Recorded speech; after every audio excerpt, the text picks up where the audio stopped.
бүгін өте бір үлкен керемет іс-шара өтті десек болады. Ол өзіміздің Тараз қаласындағы болашақ екінші арнайы мектеп-интернатында өткізілді.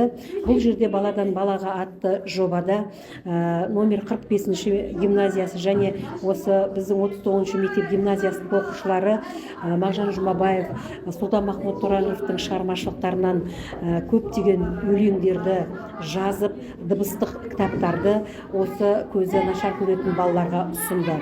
Әрине, бұл жай ғана жұмыс емес, бұл балалардың күндіз-түні өлеңдерді жаттап, әсіресе мынау студияға барып, барлық жұмыстарды жазып, әсіресе мынау облыстық арнайы кітапхананың қызметкерлерімен бірге жандандырып, бүгін соны балаларға тарту еттік. Номер 45-ші қазақ классикалық гимназиясының білім алушылары балалардан балаларға қатыстық. Бұл жобаның бізге берері көп. Ақын жазушылармен таныстық.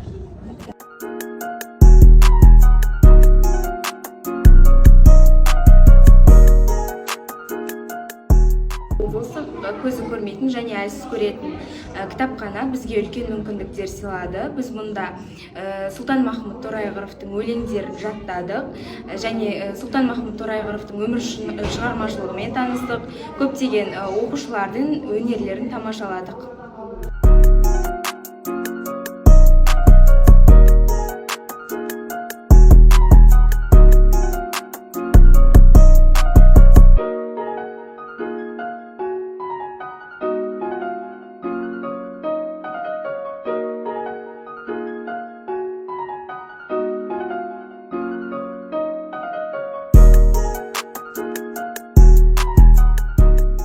Мектеп гимназиясының оқушылары бүгінгі Сұлтан Махмұт Торайғыровтың атамыздың атына орай балалардан балаларға жобасы өте қарқынды өтуде.